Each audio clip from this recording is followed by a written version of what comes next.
McGill University is requesting a court injunction that would allow police to remove protesters from their on-campus encampment, which has now been going on for more than 16 days. Meanwhile, protesters at the University of Toronto are threatening to rip up their diplomas following an unsuccessful 2-hour meeting with school administrators. With protest encampments now in most major Canadian cities, what are the next steps? Joining us live from Montreal with the very latest is Frédéric Xavier Duhamel with the Globe and Mail. Good morning to you. Good morning. So what are we expecting today? Well, the judge in the McGill case will render a judgment in the next few days. We don't know exactly when. McGill has argued that the encampment poses certain risks related to sanitary conditions, fire safety, and the risks of violence. But the judge seemed skeptical yesterday, calling into question whether there's any urgency to act. As you mentioned, the camp has been there for quite a while, since April 27, and the movement is spreading throughout the universities in the country. This isn't the first injunction request that's happened. The first one came from students about 2 weeks ago. The judge rejected that request. So what makes this one different? What makes this one different mainly is that it's McGill's property. So they have probably a more solid base to demand it.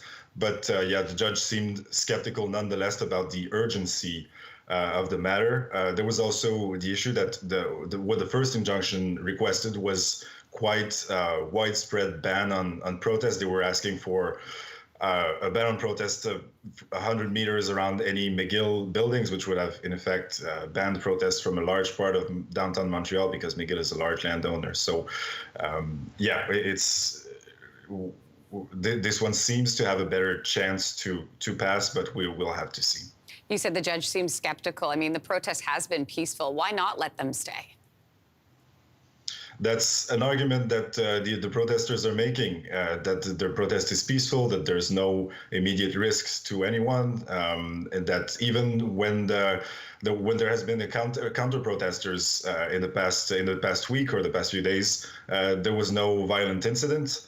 So they say there's no reason to dismantle the encampment right now. If the injunction is granted, then what happens? Well, the Montreal police have said that they won't act unless there's an injunction, but it's not. There's no guarantee that there will be a dismantlement if an injunction is granted.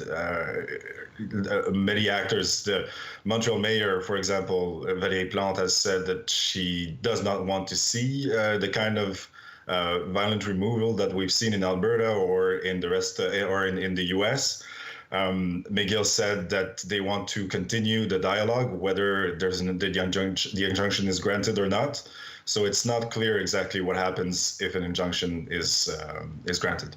What are the protesters saying that are at the encampment right now about all this? The protesters are focusing on their demands, their divestment demands from businesses that they see as having ties with Israel and profiting from what they call the apartheid and the current, what they say is a current genocide occurring in Palestine. They also want the university to cut ties with Israeli institutions, and there's also there's been other camps that have been created in the past few days at the Université du Québec à Montréal in Montreal, who are also asking for, they're in solidarity with the McGill encampment, the other ones, asking for divestment, asking for disclosure to a Concordia University.